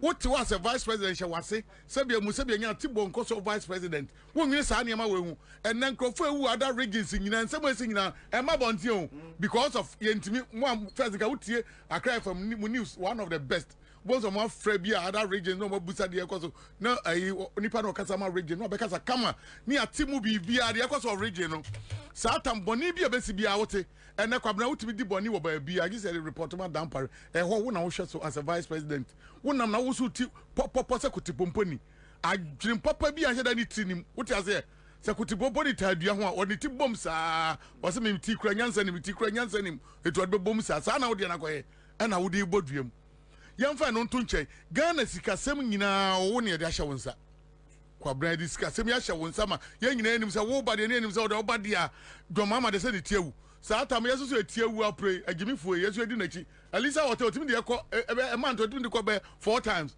one man back so na edi nachi ye kọ press conference lecture so alisa hotel de de wo ye ne popular papa ye di ba o mi akira NPP fo mo abo PhD ni ade nyina wo mu nyina di achi ni akoton na kwa ebedwa na nim say o de tini so kwa wo hwi nim kwabra akoyi yobu ye sa na nne wa basata Jomama mka Jomama be vice president na da bi ono ayi nana komia Metro TV na dia no motem ye debate tienim so on the kasa na onim even kasam no onte ase oba be vice president kasam che densa no kwabra and this be fi so nyina na enu for city simple they say near run nisa enne wonu say dollar ukra dodo ukra 18 cities so ya be sesa bia ma udu East Legon ai cemetery ni nche ho no 18 cities ko benya bia sesa o say now nothing about come do some go bebre udu Madina de bubra what say uko ni ma ho na 441 wo fro popo no wa on right so am to go obenya bia sesa what man say what to am Ghana kasam nyina ye say basa say wo sa pa obi na wo debate wo ni ana wo debate wo say one episode debate kwabra na no ye akwa ballot we ni akwa ballot no one crop first on no debate on no change ballot papers no wo mu ni ho kwasi apari ho akwadan ko ho ICPP ni ho sankrofo we nyina atwa nyina ho entiare na pa obi debate no kwasi apari ho no ka kwasi anko kofi ho okay me mo ni kofi mame kofi anko ne kwa transe wa hu kwasi awajimi sada oh sorry minimum dey am so na do what was I just say? Coffee for what? I want to say what Jimmy said. Die. What's up now? Technically, we are about Friday for. Yeah. But baby, I can hold three. Coffee be how on the technically. But I don't know. I bet you know. And Ecuador, no friends, a queer young debate. Never cover her. Ecuador debate. Nanka, when you Ecuador day, I said debate, and Kofi Palo debate. When Crawford, no, I'm going to change ballot papers now. Moko and Muchangian. What do you know of being debate? Na wotu baba frey say adwo mama mra wonya ne nyuma papa nyansa ni ti say no no abetra abagimi bre ni yakosa won necessary debate emfaso bia ni so akufa do ko mi no wi poto emfaso bia ni so yesa akobi makwa edai o pene ho de atwitwisie wo driver na wo so nim ka ne ka no kura kwa no wi poto what you say amfa hwama na wo ye de obi de wakwa debate na ho ampo de benya sa time say me ba o mi say wo TV so me nhwe wo kasa obi ho na be o sa obe pan say wo ba betiew ya we so ababa debate say gina on ye tia kwa we na owi asa kokwa free senior high school ni niam ba sabia nya akwabra me ba ko Temasco the most useless program ade abagana na free senior high no me no ka say wo de hwe me kan so the implementation na say no na implementation ya de no wo bono implement ya yenye ho twe what man say wo do say wo implement ya and the main thing no Abraham said the yeka say football agui yes said the implementation no say yanko go implement say ko bobo obiom na football obi abo ni di football so obi ehun say na anu yeko trans Sudan fo ehye ye ehun say dey asay na ukopa kwabna ko hweduane de man kola na wo school mu a eti me no kata be fi school mu na eba sesie na ma be ka ho afia ma be pak no kwabna hweduane a kokko ni nyina yi wo mu amoa kokko mu ni ade eti da bia so make sure so better feed uba mu ka chere say mu be ma mu books wo mu amma mu one book po ya na provide books na ma me ba no o de ba be wi mu ka say mu be ma mu eni empabo atare ni ade mu amma obi atare o enu nti Temasco mu akọ print o matare bi wa muso so mu nyina check na nkola nam kromu a ya ye hu difference enti o mu akọ pay different one enti say o top miensa na nine de ma ba what man say ene me bo mu de ayi so mu de ayewe no na to no be kasa kwabra so wo ba wo school mo na se wan and see am ko ho say e so wi ahono akọ pay bibia ma about twice a week or 3 times a week so de be your ba no betime atoto nuane dia na nyesa wo bewu sa de fun we amodi abai nka ne papam de nkaye ba ba no antime implementation ti ade phone number 1 wo di ade no ntime nya wo so ebi amema o moduane di school fees muntua ana school fees 10 mema 5 mo so muntua 5 na nke ntime nya enso so mumu kama kwabra bibia ngo na kopa na hwa banko asi wono ma bidonyango po chatete na no mari wade eye we school feeding program ewo ayewa so eso go oh school feeding program no mari na eye bidonyango po ya duane fun de nipa provide bi Ghana o Hey Beno.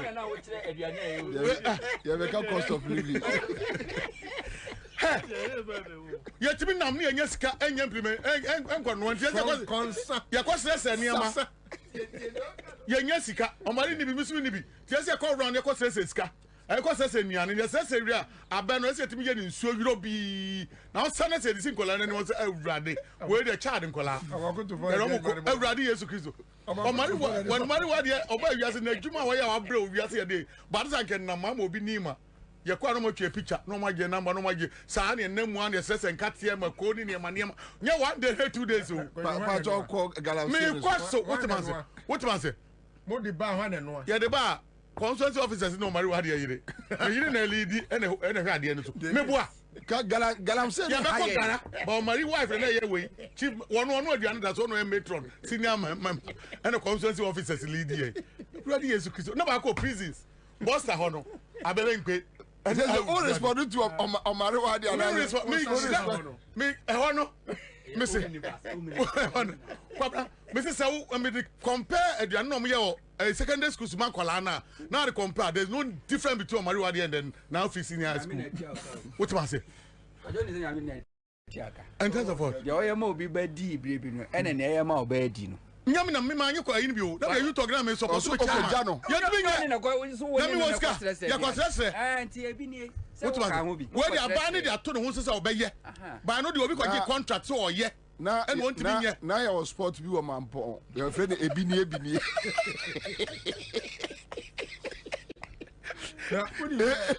Ebini. Talk about Ebini. Who say Duncan Williams? Oh, Papa Hotel, Ebini. My body was about Ebini.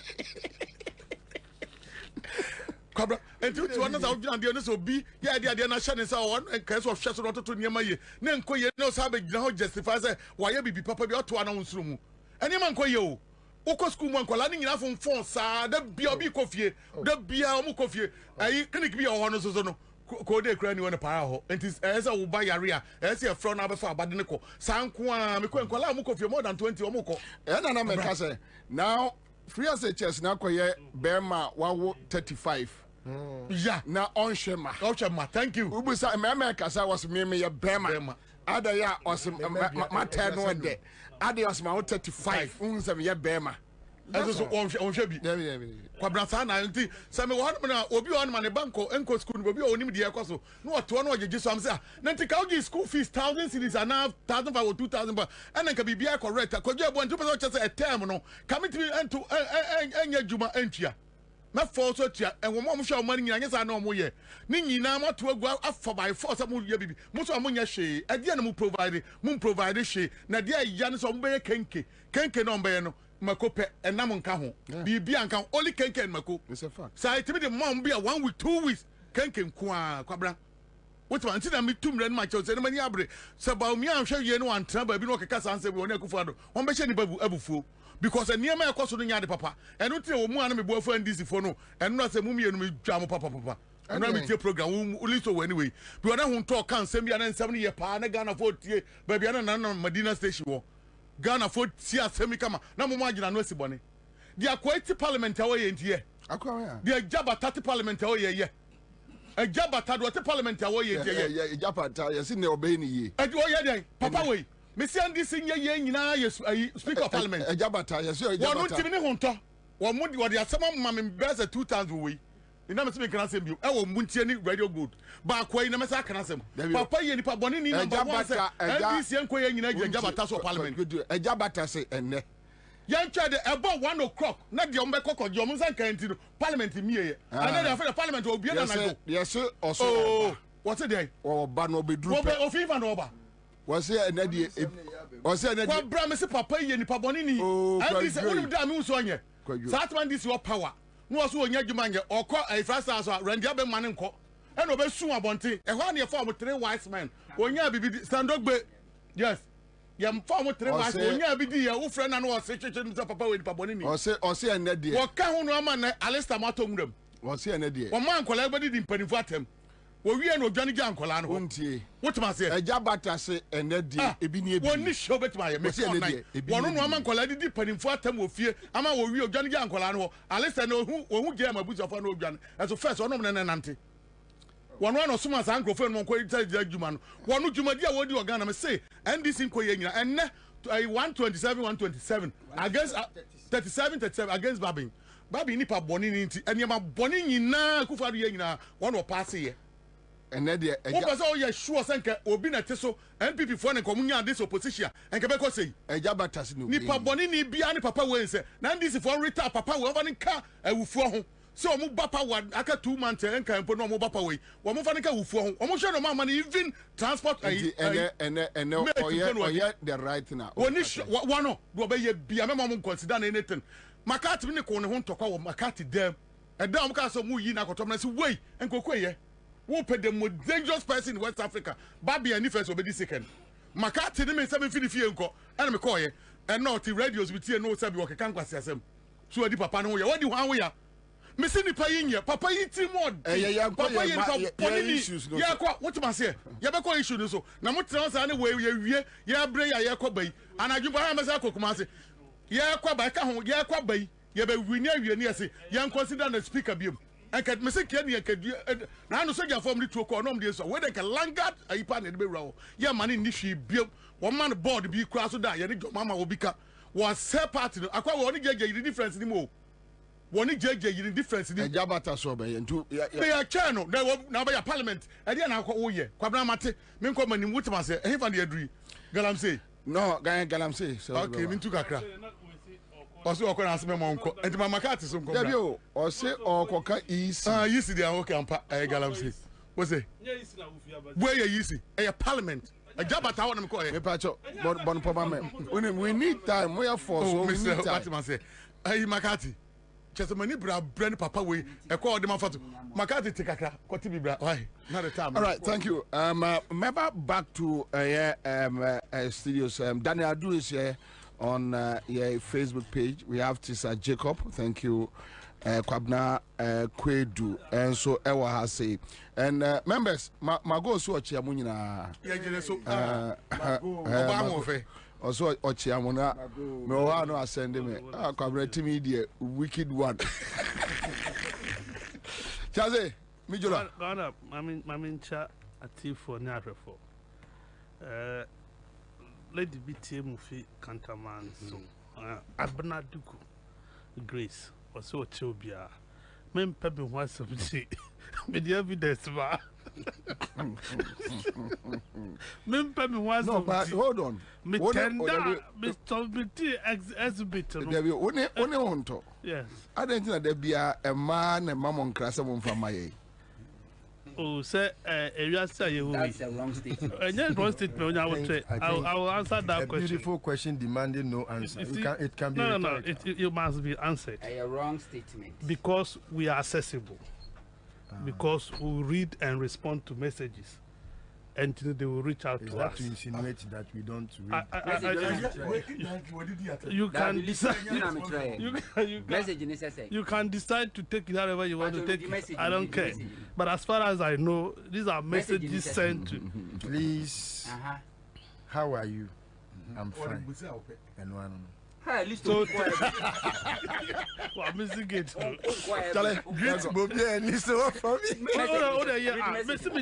The issue is not about the content. The issue is why is it that it is because we read messages, we respond. We are interactive. So if you want to read messages from listenership, remain interactive. Commander. Prof. Commander, I think sir, Sabano Makabebre, free SHS, Obiaji to say free SHS. In principle, there's no problem with the principle of free SHS. But free SHS are now Obiwa. This is your trade Laboniha. Buffer stock head office. The Dredina command war once I was Timian Dredina Mancorano. You see, the idea of boarding school Nankasana and Kroma a year, no. I say you be antimina a quenyanko boarding, no. Say, Ufi Asante. Now, you go and learn their life, way of living. Edwania Omudi Omunta the shame Nina for if you go to the north, but enter quest a cross-cultural I been not that is why the boarding system nearby Send your beya, ye who see caniba from Uhianiba into Bianca uniform. I will honor. Until schools be crowd qua. Ye now see wa foul bag bra. There's a prescribed bag of Obia sell trunks and then as for. Do you get it? Until school no, so one man point. And then my Duano mampon. A Dubania ya door mampono. And there's some would feed the schools no. In the olden days, na school be our garden. What is it?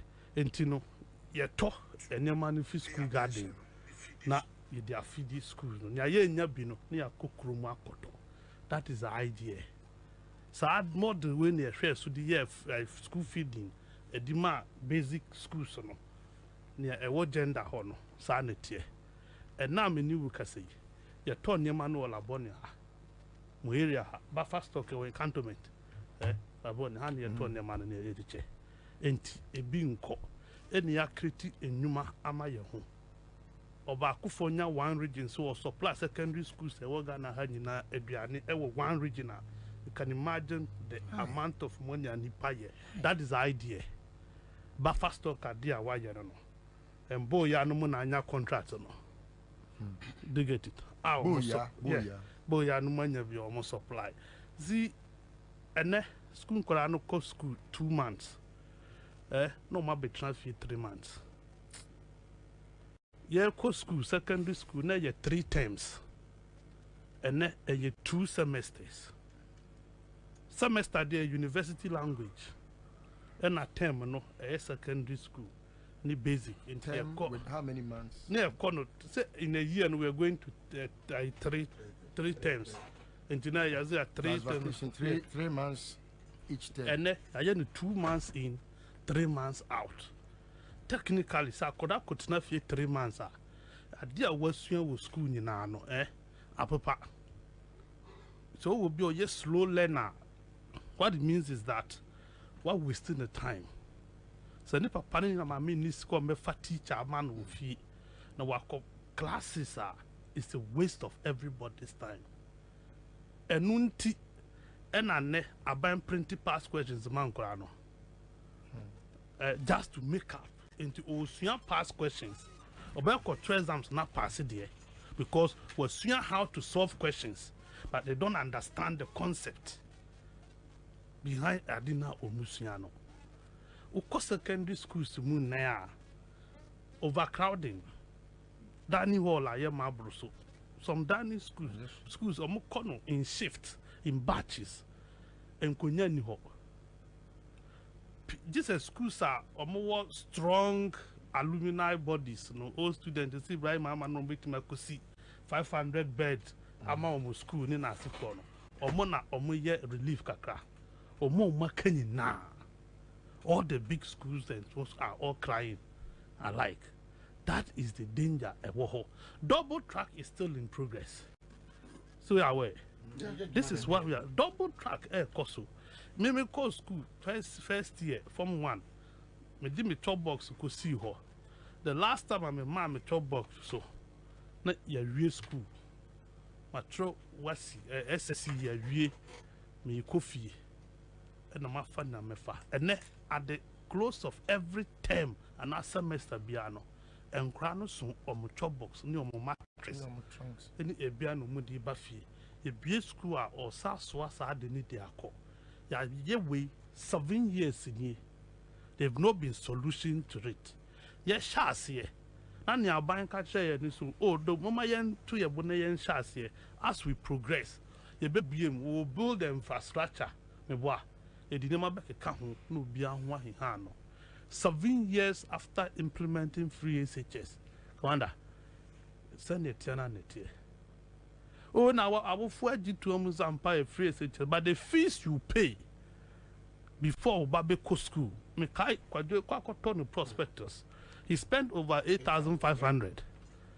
That's the prospectus, 8,500.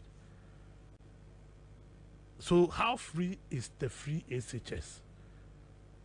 So Obabeko school, no be traffic, no afa master, man, so on Canada, so yes. So how free is it? But then, unfortunately, on my Timuno, instead of yeah, trading ideas, joining ideas, criticizing policies. You know, political parties are lazy in doing it. Where do you need the abba? Criticize it openly and fairly. So, would you tumba? This is what you think is not going on. Where in every civilized society, implemented program for 7 years without review. You cannot start a program. Pilot. Now we run a program in 7 years. Is it 5 years? Every 5 years. I'm saying, but we have run this one for 7 years. Then when people say we will review, you distort the review to mean cancellation. Do you get it? That is where we are. Yeah, politicizing BBR. People are no longer thinking. And the elites now so more boy no. The so-called elite class so more boy with their ideas no. They are stupid more than those of us the commoners. Because to be Timiko school drew medical school now Obama the party dinner nim. The public health issue no what trivializing no. Yet demonstration internally he's stupid than I am here. Do you get me right? That is what I'm saying, and that is the challenge that you walk. You can help me with the names.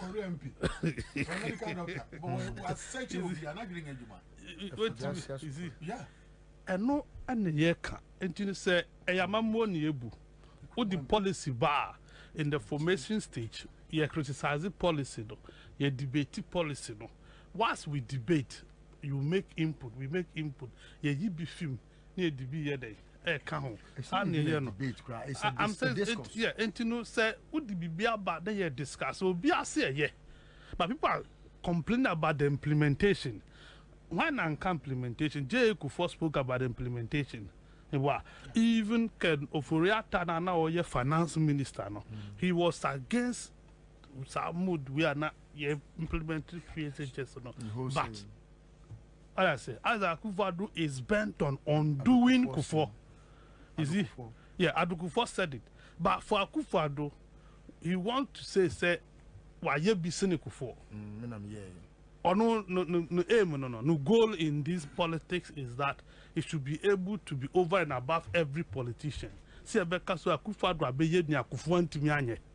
Into what na be implemented FSHS. So in this latter day, utie the narrative and an abeye ni obi ntimi nye bida. That is it. That is all he wanted. You see, say eba oni mama so peso tie mama sem on free SHS, on galamsey, anyway and the debate. Then I'm disappointed. And then I say Ghana Law School demand me Flamin Kono. No, he make nonsense of the whole thing. I thought Akufo-Addo is a lawyer. So if Akufo-Addo is a lawyer, like didn't attend the lectures of the Ghana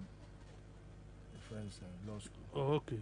So you can differentiate those who attended the law school from Obia when one call lectures that, but he's a lawyer. But he's a member of Ghana Bar. Yes, so you can discredit the bar association. That's my case. I bar and bottles on the empty. Beer bottles.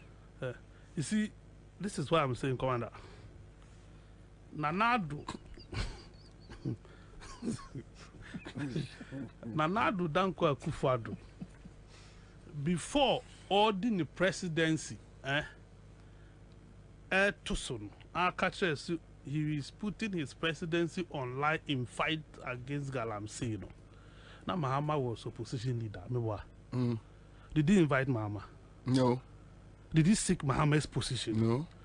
Or T Galam stop or no? Only Mahama no. Or Koye Operation Hot 1. One, seek Mahama input. Operation Hot 2, you did not seek Mahama input. What Operation Hot 3? Yeah, what my dreams be so. Even that time, okay, Akando. Ebeka said they need a bipartisan committee on the galamsey matter so that Obia betim the input about. And did you matter says so more Nyansanki or Antoa Bentia or very good. Yes. You see, the position of the constitution is that you have the executive powers of the country. Una would decide the commander-in-chief of the Ghana Armed Forces. Who na what deploy soldiers, 400 soldiers and police, and what deploy additional 30 to go and protect Babia Ai, your friend. Oh, Imperial mining. Yes. Who did the deployment? The commander of the Ghana Armed Forces. Yes. That's to the best of my knowledge. It's a site. Erastus, a choir is almost Erastus camera. And in the till today. Ghana Armed Forces anti-Myang Yesri, not even the president. Meanwhile, you suggest one that commented. That is the issue. You deploy people in the midst of these things. What parliament are called 350 million Ghana cedis, they are support to start the way. Amaya koyes animal with Namaya kun amount for ma. People have died in this. Yes. You are spending $3 million at all drones. You must be drones in the war. You are top speedboats. You must be a war. The helicopters are called and the Bible near so far galamsey pit commander. Nothing has happened. Today you say Muhammad's word. What would that do? Opposition leader. Your constitution and technical is not the opposition leader. You got opposition leader will be the minority leader. And you know who secure or no flag bearer no consent. What for? So Mama Cassie said no pen then what will that change? There are several things that NDC for concern and some people. Did you respond to them? Did you give them a hearing? What? And near Massy Ghana Mama Chen Adri, one Cassie night I saw demonstrators with. Yeah. Did you leave them? So what do you want? And never be Nassisi or my muha when they call on you, you don't listen. What is it? So why are you now calling on Mama? For what? Mama be odey. You see, no. On Jimmy, you see, a plan, a deliberate. It is to divert the focus of the NDC. Say Mama Janya Oyado and not responding to Akufo-Addo. Because what is the debate for? What are we debating? Debating here day. Not discussing debate where terms over. Debate the entire $1 I bedrew 17 cedis. That is not a debate because people who are going to ask the questions and the actual questions now more than that. Because you debate over see, so the debate is not going to be said, Mama Ebisa question. Now, woman answer now, Kuva question. It is going to be IE, Jemen Sakun, and I got one questions. No, there must of Akufu's own Gobisa. What do you think of Akufu was insulting government? Just to create the impression, say, we're independent. So, that is in your old tactics. Do you get it? So she was doing that thing for you to see her in the eyes of the people. Oh, now Chief Justice is now say Obwa hello and annoying. You see, so for me, this call is neither here nor there. Debate no maso. Because me aye nankasa me nyomuni. Do you get it? I do not trust aye. And again, I mean, independent body be obeyed my organizing debate, impartial debate. Because journalists say, "Oh, Ghana hand now be our interest." Asofoni nyina our interest. Obi owo Ghana ha a interested party in whatever is going on in this country. Obi also a neutral biaboa. Interest in kwan yedi na Ghana. So I cannot trust anybody so bitima organizing a fair, transparent debate. Adan ya hu Professor Jena no Pogwajimai. Debate is no divine no Virginia minister. Me Sana kojo upon krumaba momo kochinchim boywe ensa g ofwase adenedi man no joy ojo upon kruma wojo nya wokeka ho no nde wonka biu na why okay.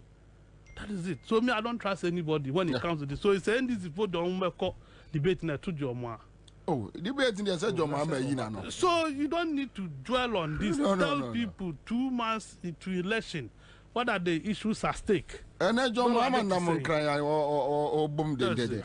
All right, so does it my main comrades is here. Hey. When we send your police in Yadro, Imbusaba Mesa, Amama Huaden. Refuse to grow, any offense swab back. And what day immune system or Yankopon, and you're ready for Yanimu Samoya Hubano, and Nasa Wunum Imbusaba Mesa, a Peja immune system Nabribia, Ya Yarientimu, Sasa dear, a month for the one, Nedi Imbusaba Mesa, Dodua dance yes, and Yarua who ran Nipa and Yina Etimi Banaso, and in Yarwaka Siankaya, Wutini D and Honka. No, Yamwa suing Yano, and why you buying every home. And now Ompa, Omuan Yarwana Dada, no monum doctor and Rono, and Num Imbusaba Mesanoa, and Momo who are deep in tea. Ya Omuntim Pose, Yaria Esomo, Imbusaba Mesa, and walk Kaisi, and you may move Bia Yato in row, and to 0246 20 8496. FDA, Ashisha said, Jedi and Cratry, what Jatu say. Everyone considered him. Don't come KG Estate and Investment Company Limited. Yeton genuine estate lands. Nibu fo. And sorry. Corporate bodies. Some yabo sumi adwuma. Oya carpenter, driver ni. Yese fasika kakra bi bra. Na be chia sase. Diaka no. Ya spread the amount. Some pe full plot, half plot. You be share amount. Eye litigation freelance. Ya sase ni bi wo Chopoli. New Airport City Wadamo, Sagleme, affordable housing projects in Chewape, Shilo City, Agoto, Old Ningo, Pram, and the Old Ningo Beach lands in Yanano. Ya once I say Honomo, and shooting Kanyana, and we assess so that Obambo, are very tight, and what you know, yet on quarry stones, cement, building materials, Bia Upebiano, Kubenyabi, land registration, land surveying, architectural drawing, KG Estate and Investment Company Limited, Yawachopoli, Accra, a flower quantum ponoso, 10 minutes drive from Central University. Edanya ewo on Sabinkum so Ufi Sagleme regional Frey 0245 523788 and 055 549208. Now we don't leave you weak. Give us P capsules. A memory. Manum bia bememua. Kani metutu ya na minkuma bo asese de. Betu asa kum menia G. Give us P capsules. Give it to me, baby. Give us core capsules as well. E man meme nyina akoko yade. Sisi yade amamanya yem timotete wo mo no. Yedro no. Manum bi amama de me ho. Give us core capsules. Mrs. Moye ding. Give us core capsules. I give it to you, baby. You give it to me. Oh yeah. Hey, give us in row. A man need ya bebusiemu papa. Na bemaka give us P capsules. And ni give us core capsules bomunum dia. Na eni jeni ahwodeno. Wabrudo. Give us P capsules. A meme wadi if you do what you do kronkwan efa. Give us core capsules. A painful a batter one more menu for an kwada when if you do me nunca home. I will draw to beer motifonko. Mentals are weak. The exchange rate will expose you. Ano kwa. Ejam from a bomb to Adaho. 80 and exchange rate no and now Dr. Baumiani MPP at the Pediana. December Bosume Economy year 2016 no. Nesika wunya $1 bakuye 4 Ghana cedis. And nay wunya cedis makumaku dunsia ansa no $1 baku. Enti Dr. Kojo Farijan Charlotte say omunyina sa no moye no.